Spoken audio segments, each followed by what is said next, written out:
कि कैसे करना है। देखिए ये हमारा, पहले हम इसका ओवरव्यू पढ़ लेते हैं कि क्या होता है कैसे होता है। तो देखिए सबसे पहले हमारा ये देखिए भी यहाँ लिखा है बीम। ठीक, बीम को हिंदी में कहते हैं धरन। ठीक, कॉलम को स्तंभ कहते हैं।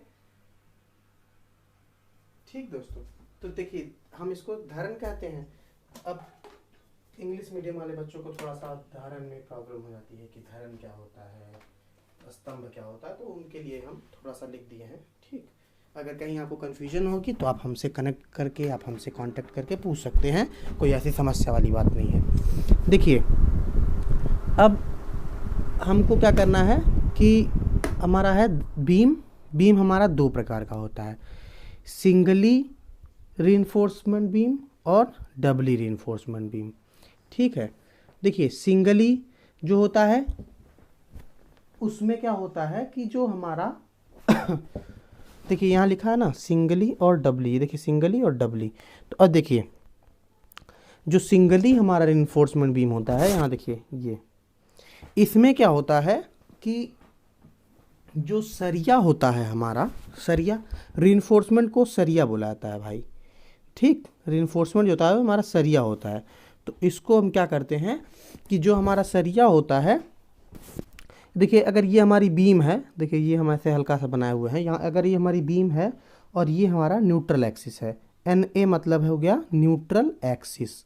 ठीक है, अगर ये हमारा न्यूट्रल एक्सिस है तो जब न्यूट्रल एक्सिस जब हमारे बीम के सेंटर से पास करके जाती है तो जो ऊपर वाला पोर्शन होता है उसको कहते हैं कंप्रेशन जोन।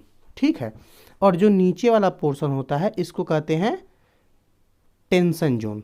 ठीक, अब देखिए आपको ये पता है कि जो कंक्रीट होता है वो हमारे कंप्रेशन जोन के लिए होता है और जो हमारा स्टील होता है वो हमारा टेंशन जोन के लिए होता है। क्योंकि जो कंक्रीट होती है उसकी कंप्रेसिव स्ट्रेंथ ज़्यादा होती है और जो हमारी स्टील होती है, रेनफोर्समेंट जो होता है, जो सरिया होता है, जो छड़ होता है, उसका टेंशन जोन मतलब टेंसाइल स्ट्रेंथ ज़्यादा होती है। अब देखिए टेंसाइल स्ट्रेंथ इसकी क्यों ज़्यादा होती है, क्योंकि स्टील जो होता है इसमें जो इलोंगेशन होता है वो मोर देन 5% होता है। मोर देन 5% इलोंगेशन का जो मतलब होता है कि जो हमारा स्ट्रेस स्ट्रेन डायग्राम बनता है स्टील के लिए वो बनता है कैसे, ऐसे कुछ बनता है। ठीक, थोड़ा सा हमारा मान लीजिए अगर गलती वगैरह होता है तो आप उसको समझ लीजिएगा बस। ये हमारा जो स्ट्रेस स्ट्रेन डायग्राम है ये क्या है, ये शो करता है कि जब हमारा ये स्ट्रेस होता है, ये स्ट्रेन होता है, तो जो हमारा ये इसका मतलब ये है कि जब हमारा स्टील जो होता है वो जब ब्रेकिंग पॉइंट उसका आने वाला होता है तो उसके पहले वो डिनोट करता है, वो नोटेशन देता है कि हम ब्रेक करने वाले हैं। तो यही हमारा इसका इलोंगेशन होता है कि मोर देन 5% बोला जाता है कि ये मतलब टूटने से पहले बताता है। लेकिन जो हमारा कंक्रीट होता है ना दोस्तों, ये कंक्रीट जो होता है ये कभी मतलब ये ब्रिटल मटेरियल में आता है, इस पे अगर एक आघात पड़ेगा तो ये टूट जाएगा और ये कोई भी नोटेशन नहीं देता है कि ये टूट जाता है। जैसे चॉक होता है, चॉक भी ब्रिटल मटेरियल होता है, वो टूटने से पहले कोई सिंबल नहीं देता है कि टूटेगा। ठीक, तो अब हम क्या करते हैं, तो इसलिए टेंशन जोन के लिए हमेशा सरिये का प्रयोग करते हैं, छड़ जिसको बोला जाता है। ठीक, अब देखिए हम क्या करेंगे कि जो हमारा सिंगली रिइंफोर्समेंट बीम होता है उसमें क्या करते हैं कि हम जो सरिया होता है उसको देखिए यहाँ पे देखिए नीचे ऐसे बार लगा हुआ है, बार वही है सरिये वाला। तो हम नीचे की तरफ केवल जब इसमें सरिया लगाते हैं तो हमारा जो बीम होता है वो कहलाता है सिंगली रीइंफोर्समेंट बीम या सिंगली रीइंफोर्स्ड बीम। ठीक, अब देखिए सिंगली रीइंफोर्स्ड कम में क्या होगा कि जो न्यूट्रल एक्सिस होगा उसके केवल नीचे के पोर्शन में हम सरिया लगाएंगे, बाकी ऊपर वाले पोर्शन में सरिया नहीं लगाएंगे। ठीक, ये हमारा सिंगली रीइंफोर्समेंट बीम हो गया। अब देखिए ये हमारा इतना टोटल फिगर सिंगली का हो गया। अब इसको आप लोग बनाना चाहें तो बना सकते हैं। फिर अब देखिए हम आएंगे डबली रीइंफोर्समेंट पे। ठीक, अब देखिए डबली क्या होता है, डबली में क्या होता है कि जो हमारा बीम होता है, मान लीजिए ये हमारी बीम है, तो ये जो बीम है इसमें जो सरिया पड़ेगा, थोड़ा सा गले में खराश हो गया है, तो इसमें जो सरिया पड़ता है वो कंप्रेशन जोन और टेंशन जोन दोनों में होता है, ठीक। तो अब इसमें इसीलिए इसको डबली रिइंफोर्समेंट बीम कहा जाता है। अब देखिए ये हमारा, इसमें भी सेम वही प्रोसेस है। ये हमारा बीम हो गया, इसमें ये हमारा न्यूट्रल एक्सिस हो गया। तो ये हमारा न्यूट्रल एक्सिस हो गया, और यहाँ पे हमारा जो यहाँ पे देखिए जो सरिया है, इसमें न्यूट्रल एक्सिस के ऊपर भी है और नीचे भी है, ठीक। तो ये हमारा न्यूट्रल एक्सिस हो गया। अब देखिए न्यूट्रल एक्सिस में जब हमारा सरिया ऊपर नीचे दोनों की तरफ पड़ा होगा तो ये हमारा डबली हो जाएगा, और जब एक तरफ पड़ा होगा तो हमारा सिंगली रहेगा, ठीक। अगर कोई कन्फ्यूजन हो तो आप हमसे कांटेक्ट करिए, कनेक्ट हो जाइए, ठीक। अब हम इसको बताते हैं कि कैसे होगा, कैसे बनता है ये, ठीक है। अब देखिए यहाँ पे, ये देखिए यहाँ पे कंक्रीट में लिखे हुए हैं कि concrete is in beam used for preventing from compressive load because compressive strength of concrete is high. मतलब ये, इसका मतलब ये कहा गया है कि जो हम बीम में कंक्रीट यूज करते हैं वो इसलिए करते हैं कि जो हमारी बीम हो वो हमारे कंप्रेसिव लोड जो पड़े बीम के ऊपर, जो जैसे हमारा बीम है ना, तो बीम मान लीजिए टॉप फ्लोर में भी होगा, बॉटम फ्लोर में भी, मतलब ग्राउंड फ्लोर पे भी होगा, फर्स्ट फ्लोर पे भी होगा, सेकंड फ्लोर पे भी होगा। तो जो ग्राउंड फ्लोर वाली बीम होगी उस पे फर्स्ट फ्लोर का लोड पड़ेगा, फिर जो फर्स्ट फ्लोर होगा उस पे सेकंड फ्लोर का लोड पड़ेगा। चूंकि हमारे घरों में भी डेड लोड और लाइव लोड दोनों होते हैं, आपको पता है डेड लोड और लाइव लोड क्या होता है। जैसे डेड लोड वो लोड होते हैं जो मूव ना कर सकें, और लाइव लोड वो लोड होते हैं जो मूव करते हैं, ठीक। जैसे दीवार के जो लोड होता है वो डेड लोड होता है, फिर जो बीम का अपना स्वयं का भार होता है वो भी डेड लोड ही होता है। हम लोग लाइव लोड होते हैं। छोटी छोटी जो चीज़ें होती हैं जिनको हम उठा के इधर उधर रख सकते हैं वो भी लाइव लोड में ही काउंट होते हैं, ठीक। जो चीज़ें फिक्स हो जाती हैं एक बार वो डेड लोड में काउंट होती हैं। जैसे बड़े बड़े अगर अलमीरा हैं या फिर बेड हैं तो ये सब डेड लोड में भी काउंट होते हैं, ठीक है। तो जो ये लोड पड़ता है वो हमारा बीम के ऊपर से पड़ता है। मान लीजिए अगर ये हमारा बीम है, अगर ये बीम है तो इस पर लोड ऐसे पड़ता है ऊपर की तरफ से, तो ये क्या करता है कि कंप्रेस करता है, मतलब दबाता है इसको। तो जब दबाता है तो इस लोड को जो हमारा रजिस्ट करने वाला होता है, इस लोड को रजिस्ट करने वाला हमारा कंक्रीट होता है। जो कंक्रीट हमारा होता है वो इसको रेजिस्ट करता है। लेकिन अब क्या हमको करना है कि हमको ये देखना है कि कैसे हमारा बीम जो है वो अगर लोड पड़े तो हमारा क्रैक भी ना हो या फिर ख़राब, मतलब टूट भी ना जाए, अचानक से कोलैप्स भी कर जाए, तो ये हमको देखना पड़ता है। तो इसलिए हम क्या करते हैं कि कंप्रेसिव लोड को बियर करने के लिए हम कंक्रीट का प्रयोग कर देते हैं, ठीक है। अब देखिए यहाँ पे ये लिखा हुआ है टेंसाइल। अब देखिए टेंसाइल लोड क्या होता है। टेंसाइल लोड को रजिस्ट अब कौन करता है बताइए, आप लोग को पता है ना, स्टील, ठीक।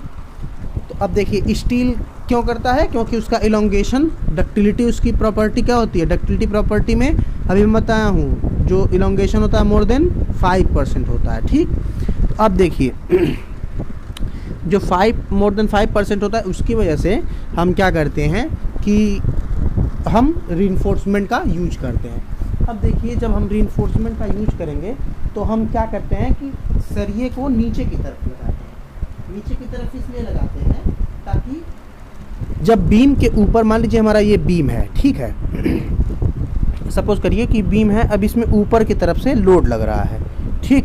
तो जब हमारा बीम जो होगा वो डिफ्लेक्ट करेगा।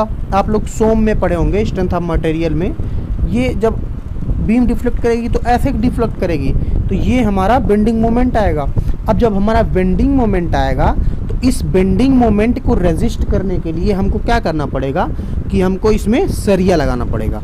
सरिया क्यों लगाते हैं, क्योंकि जो सरिया होता है वो फ्लेक्सिबल होता है, इलोंगेशन मोर देन 5% होती है। तो जब सरिया हमारा बेंड करता जाएगा और इसको प्रिवेंट करेगा, एक समय तक बेंड होके सरिया प्रिवेंट करेगा, और जब बीम कोलैप्स करने वाली होगी तो ये हमें नोटेशन देगा, साइन देगा कि बीम कोलैप्स करने वाली है, ठीक है। तो इसलिए हम सरिये को नीचे की तरफ लगाते हैं। अब देखिए, तो ये हमारा सरिया हो गया जो हमको टेंसाइल स्ट्रेंथ देता है और टेंसाइल लोड लगने जो लगता है उससे हमारे बीम को बचाता है। अब देखिए, एक आप चीज़ पढ़े होंगे, कॉलम में इसको स्ट्रिप्स कहा जाता है, स्टीरप्स कहा जाता है, और कॉलम में इसको लेटरल टाइज भी कहा जाता है। वैसे बीम में इसको स्टीरप्स कहा जाता है और कॉलम में इसको लेटरल टाइज कहा जाता है। बाकी नहीं तो इसको एक ही नाम अगर आप याद रखना चाहें तो स्टीरप्स ही है। अगर स्टीरप्स हम कॉलम में नहीं कह सकते, क्योंकि कॉलम में जो यूज करते हैं उसको लेटरल टाइज कहा जाता है, ठीक है।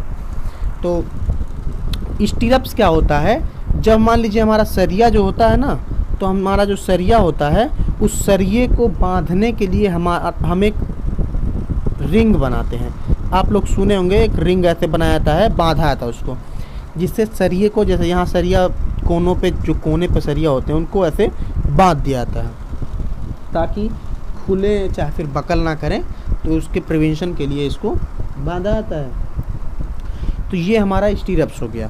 तो स्टीरप्स क्या करता है, देखिए स्टीरप्स का काम हमारा क्या है कि जो हमारी बीम होती है, मान लीजिए ये बीम है, ठीक। अब बीम में दो ही लोड नहीं लगता है, केवल कंप्रेसिव और शियर लोड नहीं लगता है, इसमें एक हमारा लोड लगता है जिसको हम कहते हैं कंप्रेसिव, और टेंसाइल के अलावा एक लोड लगता है जिसको हम कहते हैं शियर लोड। इसमें क्या होता है कि जब हमारे बॉडी पे कोई लोड ऐसे लगता है तो हमारी बॉडी जो होती है ना, वो ऐसे करके स्प्लिट करके मतलब क्रैक कर जाती है। मतलब ये वाला पोर्शन ऊपर चला जाता है, ये वाला पोर्शन नीचे। मतलब ऐसे जैसे हम अपने दोनों हाथों को अगर जोड़ के एक हाथ ऊपर की तरफ ले जाएं, एक हाथ नीचे की तरफ ले जाएं, तो उसी तरीके से स्प्लिट करके जो बीम होती है वो टूट जाती है। तो ऐसा क्रैक ना जनरेट हो। आप लोग देखे होंगे कि जो हमारे दीवार होते हैं घरों में, तो उसमें जो कॉर्नर वाला पोर्शन होता है सबसे ज़्यादा क्रैक वहीं से स्टार्ट होता है। तो इसीलिए हम क्या करते हैं, उससे बचाने के लिए दोस्तों हमको स्टीरप्स का प्रयोग करना पड़ता है। अब देखिए, जो हमारा स्टीरप्स है उसका प्रयोग आपको पता चली गया कि क्या है, रिइंफोर्समेंट का प्रयोग आपको पता चल गया कि क्या है, स्टील का प्रयोग क्या है वो भी आपको पता चल गया है। तो अब हम आपको ले चलते हैं क्वेश्चन की तरफ। जैसे क्वेश्चन एग्ज़ाम में पूछता है वैसे क्वेश्चन हम आपको दिखा रहे हैं। हम आपको स्क्रीन पे थोड़ी देर के लिए उसको छोड़ देंगे, आप उसको नोट कर लीजिएगा क्वेश्चन। फिर नोट करने के बाद हम आपको बताएंगे कि सिंगली रीइंफोर्समेंट बीम कैसे बनाया जाता है, और फिर हम आपको बताएंगे कि डबली रीइंफोर्समेंट बीम कैसे बनाया जाता है, ठीक है। अब देखिए, इसको मैं क्लियर कर देता हूँ। ये अगर लिखना हो, मतलब ये कोई डिफिनीशन नहीं है, बस ये ऐसे जनरल नॉलेज के लिए मैं लिख दिया हूँ ताकि आप लोग को कोई समस्या ना हो। अगर कोई कन्फ्यूजन हो तो आप देख सकते हैं। तो मैं इसको छोड़ दे रहा हूँ, आप लोग थोड़ी देर लिख लीजिए, 2 मिनट, फिर मैं इसको आगे इससे बढ़ता हूँ, ठीक है।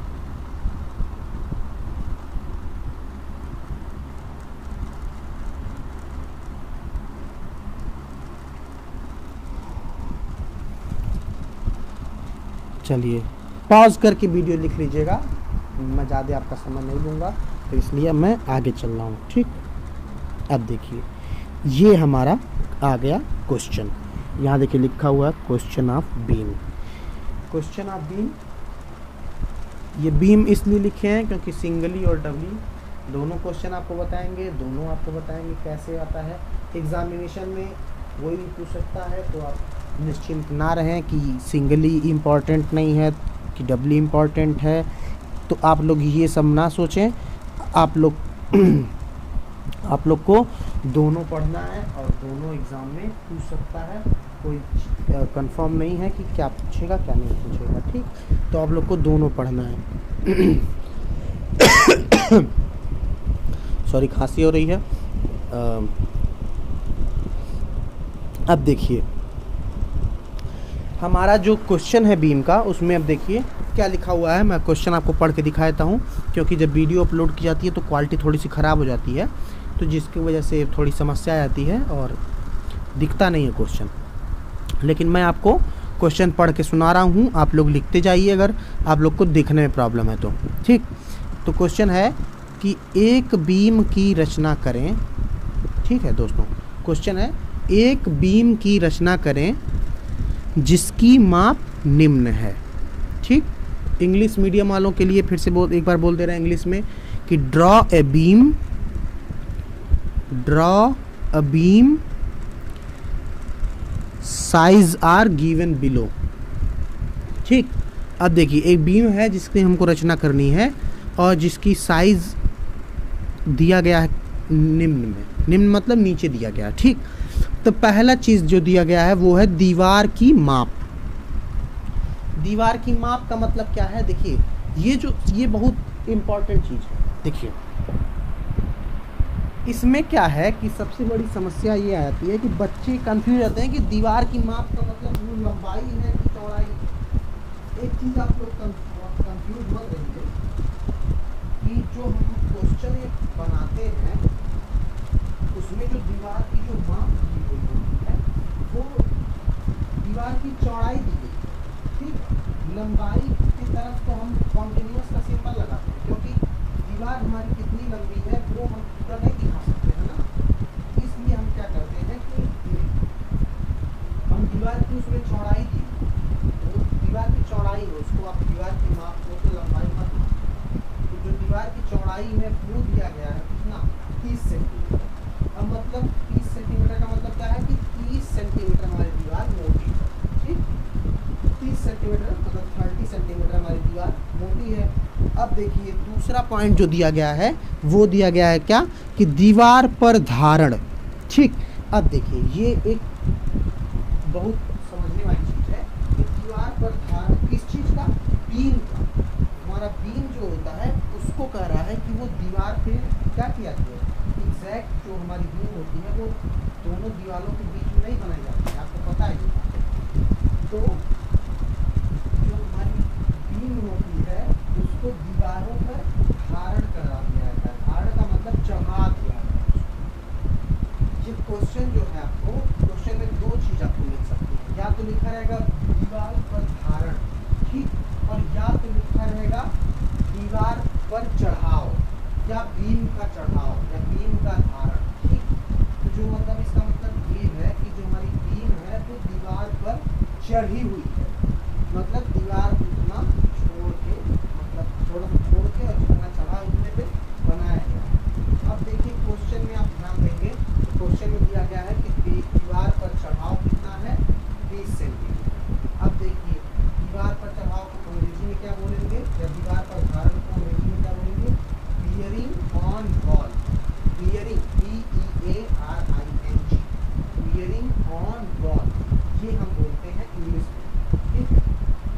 तो मतलब दीवार पर जो चढ़ाव है मतलब क्लियरिंग जो ऑन वॉल है वो कितनी है 20 सेंटीमीटर।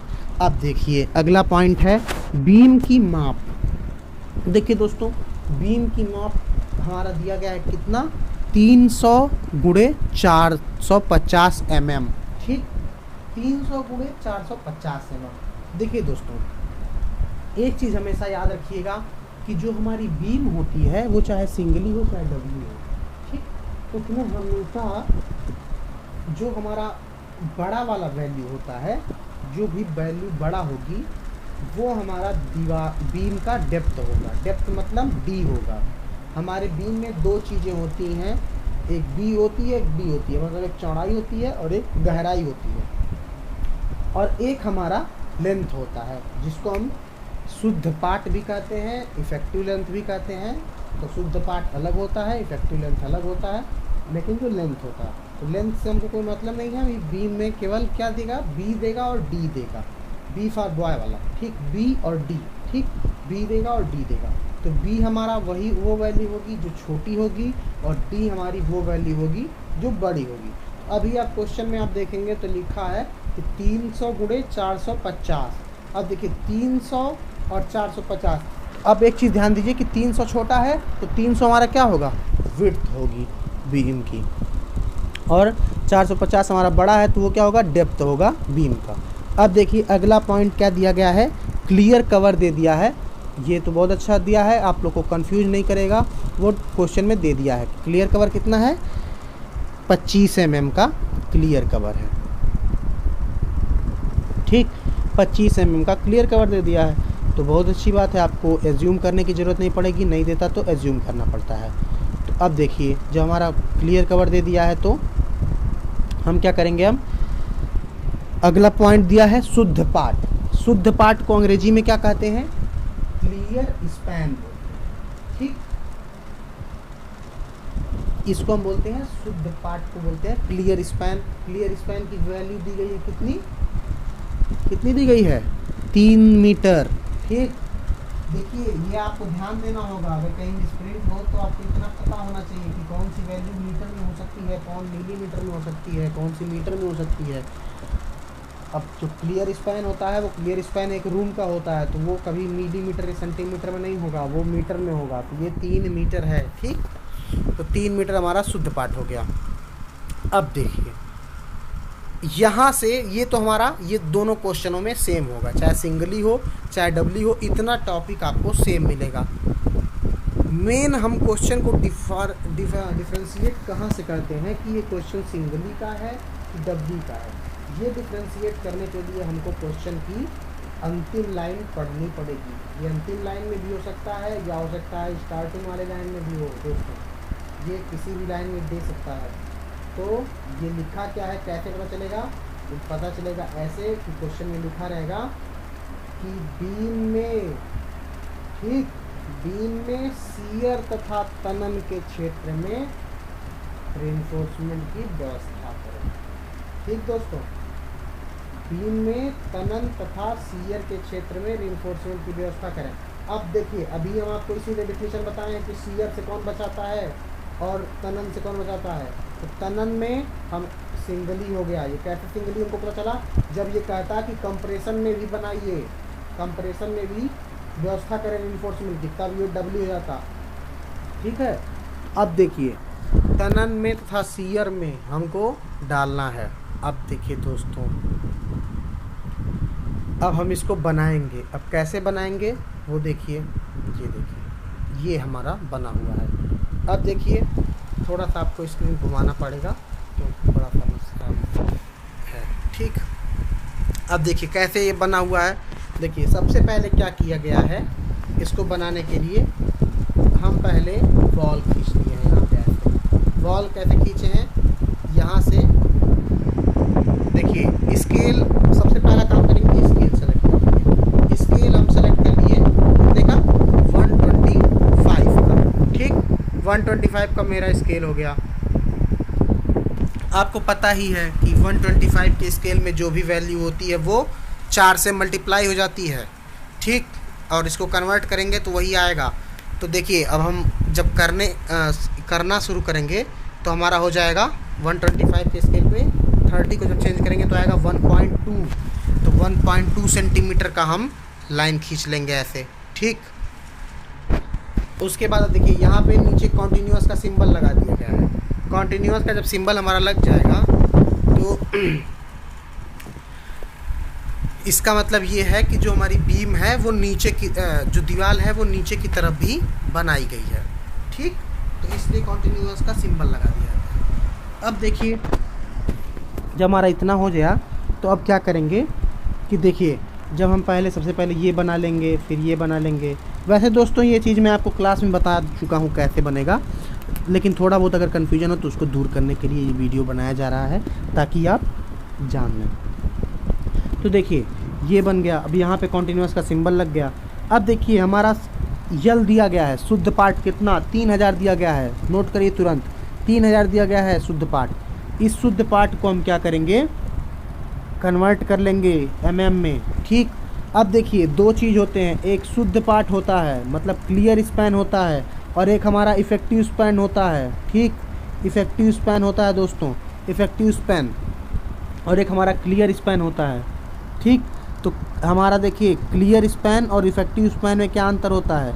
जो हमारा शुद्ध पाठ होता है वो दूरी होती है जो एक दीवार से दूसरे दीवार के बीच की जो दूरी होती है वो शुद्ध पाठ कहलाती है, और जो हमारा इफ़ेक्टिव स्पैन होता है वो पहली दीवार के आधे से और दूसरी दीवार के आधे के बीच की जो दूरी होती है वो हमारी इफ़ेक्टिव स्पैन कहलाती है।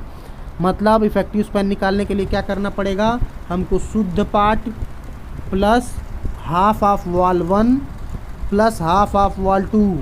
अब देखिए यहाँ पे शुद्ध पार्ट कितना है 3000 mm और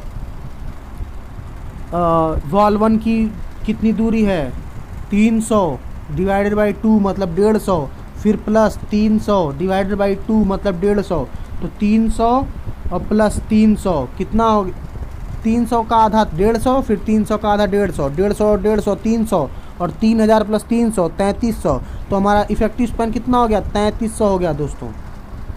अब देखिए हम क्या करेंगे 3300 हमारा आ गया ये इफेक्टिव स्पैन। अब देखिए दोस्तों इफेक्टिव स्पैन हम क्यों निकाले हैं ये अभी आपको बात पता चल जाएगी। इसको निकालने के लिए एक राज है कि क्यों निकाला गया है, वो राज से भी पर्दा उठेगा दोस्तों, ठीक है। अभी मैं आपको बताऊंगा कि क्यों निकाला गया, इसका ज़रूरत क्यों पड़ गया। अब देखिए जो स्मॉल एल है इससे हम इफेक्टिव स्पैन क्लियर स्पैन दिखाते हैं, और जो एल है वो उससे हम दिखाते हैं क्लियर स्पैन, ठीक इफेक्टिव स्पैन। कैपिटल एल से इफेक्टिव स्पैन और स्मॉल एल से क्लियर स्पैन। अब देखिए हमको क्या करना है कि जब हम दीवार की जो पहली जो दूरी बना चुके तो अब हम इतना बना लिए। अब देखिए बीम पे चढ़ाव हमको याद आना चाहिए कि हमको बीम पे चढ़ाव कितना दिया गया है क्वेश्चन। तो बीम पे चढ़ाव हमारे दिया गया है 20। तो हम क्या करेंगे जो ये वाली दूरी है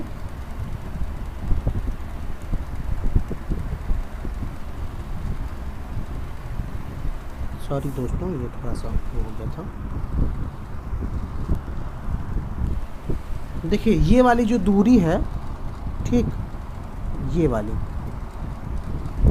वाली जो दूरी है यहाँ से क्या करेंगे 20 सेंटीमीटर की एक लाइन खींचेंगे। अब 20 सेंटीमीटर को जब चेंज करेंगे कितना आ जाएगा 2 चौके 8 मतलब 8 mm। तो हम यहाँ से 8 mm की एक लाइन खींच देंगे। अब क्या करना है कि बीम का डेप्थ देखना है कि हमको बीम का जब डेप्थ देखेंगे तो क्वेश्चन में अगर आपको याद होगा तो आपको पता चलेगा कि बीम का जो डेप्थ है वो दिया गया है कितना 4.5 मतलब 450 mm दिया गया है। 450 mm मतलब 45 सेंटीमीटर। तो 450 mm को हम जब चेंज करेंगे स्केल पे तो आएगा 1.8 सेंटीमीटर। ठीक आप लोग करके देखेंगे। आप लोग करेंगे कैसे करेंगे, पहले वैल्यू को चेंज करेंगे सेंटीमीटर में जो मिलीमीटर में है, उसके बाद उसको स्केल से जो स्केल हमारा है उससे डिवाइड करेंगे। तो आप क्या करेंगे, आप सबसे पहले 450 mm को कन्वर्ट करेंगे तो आएगा 45 सेंटीमीटर। फिर उसके बाद गिवन स्केल 25 का है उससे डिवाइड करेंगे तो आएगा 1.8 सेंटीमीटर में आ जाएगा। ठीक अब इसके बाद हम क्या करेंगे डेप्थ इसका बना लेंगे ऊपर तक, फिर उसके बाद उसको आगे तक हम यहाँ तक ऐसे बढ़ा लेंगे। अब देखिए यहाँ से क्लियर स्पैन कितना दिया गया है 3 मीटर का, तो 3 को हम चेंज करेंगे तो आएगा 12, तो 12 सेंटीमीटर की एक लाइन खींच लेंगे। फिर एक दीवार नीचे की तरफ, फिर एक कॉन्टिन्यूस का सिंबल, और फिर ये दीवार ऊपर करके यहाँ तक जहाँ तक आएगा इसको बना लेंगे। इतना ऐसे बन जाएगा। फिर इधर दीवार पर धारण बना देंगे और इसको ऐसे मिला देंगे। ये हमारा बन के ऐसे मिल जाएगा। अब देखिए जो हमारा बाहरी जो ढांचा है वो हमारा बन के तैयार हो गया। अब इतने में हमको कोई दिक्कत नहीं होगी, इतना हमारा बन गया। क्या क्या बन गया, यहाँ से ऐसे देखेंगे तो ये बन गया, ये बन गया, ये बन गया, फिर ये बन गया, फिर ये फिर ये बन गया, ये इतना बन गया, और इसके अंदर ये बन गया, और इसके अंदर ये बन गया, इतना बन गया। इतना जब बन गया दोस्तों तो हमारा लगभग 50% काम पूरा हो गया। ठीक है, एक चीज़ आपको पता होनी चाहिए दोस्तों कि हम लोग का जिस सिलेबस है जो ड्राइंग होती है इसमें सबसे महत्वपूर्ण काम होता है डिटेलिंग का मतलब वो होता है जैसे कि मान लीजिए अगर डेप्थ है तो डेप्थ को दिखाना, फिर हाइट है तो हाइट को दिखाना, क्लियर स्पैन लिखना, क्लियर स्पैन पूरा लिखना चाहिए। ठीक है, और पूरा कैपिटल लेकर लिखना चाहिए। अगर कोई एरो यूज़ कर रहे हैं तो आप वो वाली एरो यूज करें जो हम आपको 3:1 वाली बताए थे, जो काली बन मतलब उसको शेडेड कर दिया जाता है, उसको रंग दिया जाता है, वो वाली आपको यूज करना चाहिए एरो। और अगर कोई डायमेंशन दिखा रहे हैं, जैसे दिखा रहे हैं मान लीजिए ऐसे दिखा रहे हैं, मान लीजिए दिखाया कि ये वाला जो है पोर्शन ऐसे ये अंदर की तरफ होना चाहिए, मतलब जो चीज़ है ना वहाँ से दिखाएंगे इसको। ठीक है, तो अब देखिए हमारा ये इतना मतलब बन के बाहर का पोर्शन तैयार हो गया। अब देखिए हम चलते हैं बीम के अंदर चलेंगे और उसके अंदर हम सरिया बनाएंगे। अब हम उसके अंदर सरिया कैसे लगाते हैं, देखिए टेंशन और तथा शियर के लिए व्यवस्था करना है। तो अब टेंशन आपको जब टेंशन से टेंशन नहीं लेना है, टेंशन में क्या करना है कि टेंशन में सरिया बस लगाना है। तो हम क्या करेंगे, कवर छोड़ेंगे। कवर कितना है, 25 का है, ठीक। तो 25 के कवर में 25 से डिवाइड कर दीजिए, सिंपल सी तो बात है। आएगा वैल्यू 1 mm, ठीक। अब 1 mm आया तो हम क्या करेंगे, अब 1 mm हम बना नहीं सकते भाई, तो बड़ी छोटी वैल्यू हो जाती है। तो हम क्या करेंगे, 1 mm बढ़ा के 2 mm कर देंगे, बस सिंपल। हम हमेशा, आपको पता ही है कि हर कवर 2 mm भी आता है, तो 2 mm हम कवर ले लिए, ठीक। अब क्या करना है दोस्तों, जब हम कवर बना ले लेंगे उसके बाद हम क्या करेंगे, 2 mm का दूरी यहाँ से छोड़ देंगे और 2 mm का दूरी यहाँ से छोड़ के एक लाइन ऐसे पूरा स्पैन पे खींच देंगे, ठीक। पूरा स्पैन पे खींच दिए। अब इसके बाद फिर ऊपर से सेम 2 mm का कवर छोड़ेंगे नीचे की तरफ और छोड़ के फिर एक लाइन खींच देंगे। अब ये वाली लाइन पूरी नहीं खींचेंगे, अगर इसको पूरी खींच देंगे तो फिर हमारे डबली में अंतर क्या रह जाएगा, ठीक। तो हम इसको आधा ही खींचेंगे। आधा ही कितना, आधा ही कितना, आधा उतना, केवल बेंटअप बार जितना। बेंटअप बार का याद आया फार्मूला, या बेंटअप बार का फार्मूला होता है इफेक्टिव स्पैन डिवाइडेड बाई 7, ठीक। अब हम क्या करेंगे, इफेक्टिव स्पैन और डिवाइडेड बाई 7 करेंगे। तो इफेक्टिव स्पैन कितना है, 3300 है, और डिवाइड करेंगे 7 से तो आएगा कितना, 471 mm आएगा। 471 mm को फिर हम अपने गिवन स्केल से डिवाइड करेंगे तो आ जाएगा 1.8 सेंटीमीटर के करीब आएगा, 1.9 सेंटीमीटर करीब। हम क्या करेंगे, यहाँ से 1.9 सेंटीमीटर का एक लाइन खींचेंगे, या 2 सेंटीमीटर कर लीजिएगा। फिर उसके बाद क्या करेंगे, यहाँ से नीचे से 2 सेंटीमीटर वाला खींच के इसके बाद 45 डिग्री के एंगल पे इसको मिला देंगे। बेंटअप बार कैसे बनता है आपको अच्छी तरीके से पता है दोस्तों, जैसे यहाँ बना लेंगे उसी तरीके से यहाँ बेंटअप बार बना देंगे और इसको ऐसे मिला देंगे, ठीक। अब देखिए जब हमारा इतना बन गया तो उसके बाद हमको क्या करना है कि इतना बनाने के बाद अब ज़्यादा कुछ नहीं करना है, इस पर हमको स्टीरअप लगाना है। अब देखिए सिंगली में ज़्यादा सोचने की ज़रूरत नहीं है। अब आप केवल 10 सेंटीमीटर को स्केल पे कन्वर्ट कर लीजिए, ठीक।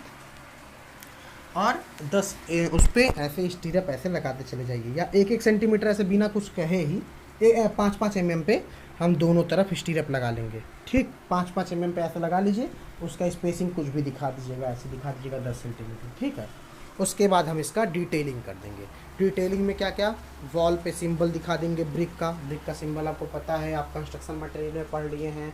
फिर सीडी में फर्स्ट में भी आपको बताया गया था, हर बीसी में भी आपको बताया गया था, बिल्डिंग कंस्ट्रक्शन में हर सब्जेक्ट में आपको ये बताया गया है कि किस चीज़ का सिंबल कैसा होता है। तो आप वहाँ से आपको याद होगा। तो ब्रिक का सिंबल ऐसे हम डबल लाइन ऐसे बना लेते हैं। फिर कंक्रीट का सिंबल ऐसे होता है, ऐसे ऐसे डॉटेड डॉटेड होता है, उसमें त्रिभुज बना होता है, शेडेड त्रिभुज होता है, ठीक। तो वो बना लेते हैं। उसके बाद हम क्या करेंगे कि ये बना लेंगे, उसके बाद स्टीरअप लगा लेंगे दोनों तरफ। उसके बाद हम उसको पूरा डिटेलिंग कर लेंगे। ये तो हमारा दोस्तों हो गया क्या, प्लान, ठीक। इसको प्लान हमारा हो गया। अब हम इसका सेक्शन काटेंगे। सेक्शन इसके दोनों तरफ कटेगा, इस दीवार की तरफ भी कटेगा और इस दीवार पे की तरफ भी कटेगा। इसका सेक्शन वो भवन प्लान वाले सेक्शन की तरह बड़ा और ख़तरनाक नहीं है, बहुत छोटा सा सेक्शन। यहाँ देखिए, यहाँ कोने में कॉर्नर में बना हुआ है, यही इसका सेक्शन है।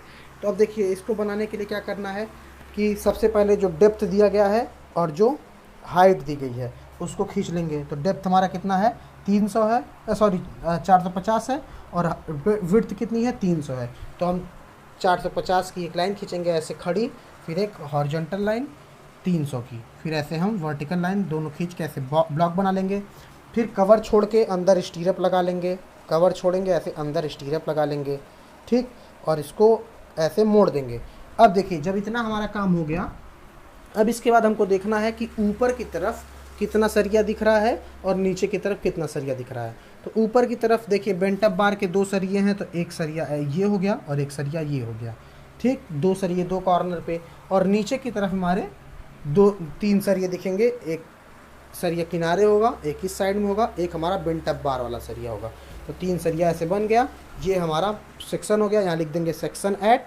अब देखिए सेम किस्मत की बात है दोस्तों कि जो हमारा एक्स वाला एक्सिस है वहाँ पे भी और जो हमारा वाई वाला एक्सिस है वहाँ पे भी, दोनों तरफ दोस्तों हमारा सेम सेक्शन बन रहा है। तो हम लिख देंगे नीचे section at X X bar और ये बना देंगे, और फिर लिखेंगे section at Y Y bar, फिर वो बना देंगे। ये मत करिएगा कि section at X X bar and Y Y bar और करके एक ही फिगर बना दीजिए। थोड़ा सा मेहनत करना पड़ेगा आपको, बना दीजिएगा, क्योंकि अगर बनाएंगे तो नंबर कटेगा, और कोई बात नहीं है। और आप जान ही रहे हैं कि नंबर ही सब कुछ है, तो आपको थोड़ा सा मेहनत करना पड़ेगा, तो आप इसको बना लेंगे, ठीक। अब इसको बनाने के बाद इसका डिटेलिंग कर देंगे। डिटेलिंग में क्या करेंगे, यहाँ ऐसे दिखा देंगे दूरी, फिर यहाँ इसका दूरी दिखा देंगे, फिर स्टीरअप का डाया लिख देंगे, जो सरिया बिछाएँ हैं उसका डाया लिख देंगे, कवर दिखा देंगे, अंदर कंक्रीट लगा देंगे, हो गया काम। अब देखिए ये तो हमारा सिंगल ही हो गया। अब चलेंगे हम डबली की तरफ। डबली में देखिए थोड़ा सा क्या करना है कि ये देखिए डबली में हम सेम क्वेश्चन रखते हैं, ठीक है। बस ये डबली में हम सेम क्वेश्चन रखते हैं, बस नीचे का जो पोर्शन है, नीचे वाले पोर्शन में क्या लिख दे रहे हैं कि तनन क्षेत्र में तो यूज करना ही है, संपीड़न क्षेत्र, संपीड़न का मतलब कंप्रेशन, मतलब संपीड़न क्षेत्र में भी हमको लगाना है। मतलब लिखा है कि reinforcement is used in compression zone also, ठीक है। बाकी सारा क्वेश्चन का डेटा सेम। अब क्या करना है, कुछ दिक्कत नहीं है, सब वही सेम है, जैसे वो बनाए हैं वैसे ये भी बनेगा, लेकिन क्या करना है, एक सरिया ऊपर की तरफ डाल देना है, ठीक। अभी मैं आपको दिखाता हूँ बना के, ये है, ठीक। अब देखिए ये हमारा क्वेश्चन हो गया और ये हमारा इसका जवाब हो गया। क्वेश्चन अगर आप नोट करना चाहें तो आप नोट कर लें, मैं रोक दे रहा हूँ 1 मिनट के लिए। क्वेश्चन अगर नोट करना चाहें तो आप नोट कर सकते हैं।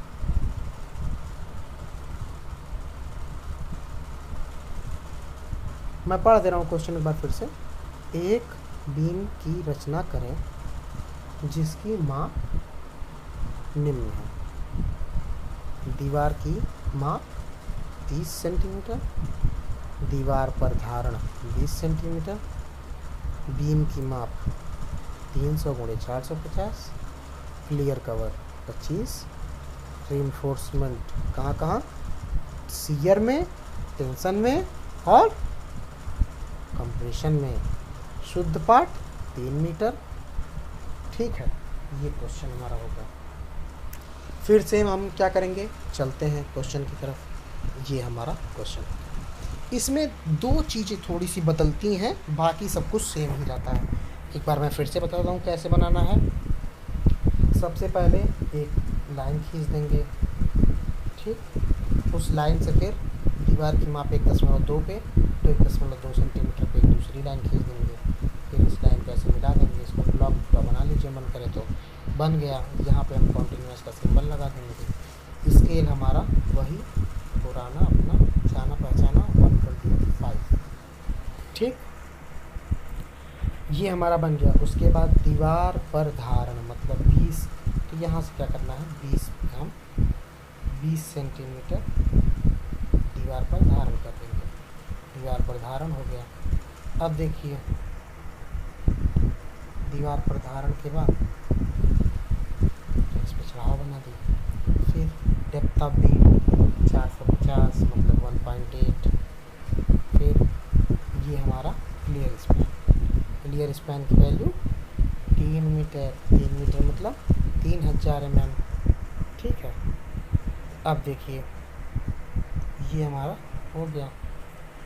अब इसके बाद यहाँ से हम क्लियर स्पैन बना दिए 12 सेंटीमीटर का एक लाइन खींच के। अब जब 12 सेंटीमीटर की लाइन खींच दी यहाँ पे, तो हम क्या करेंगे, फिर यहाँ पे धारण वाला पोर्शन जो है इसको आगे बढ़ा देंगे और इसको यहाँ से दीवार बना लेंगे। दीवार बना के यहाँ पर कंटिन्यूस का सिंबल लगा देंगे। क्योंकि दोस्तों मैं बहुत देर से बोल रहा हूँ ना, इसलिए थोड़ा सा गले में दर्द होने लगा है, तो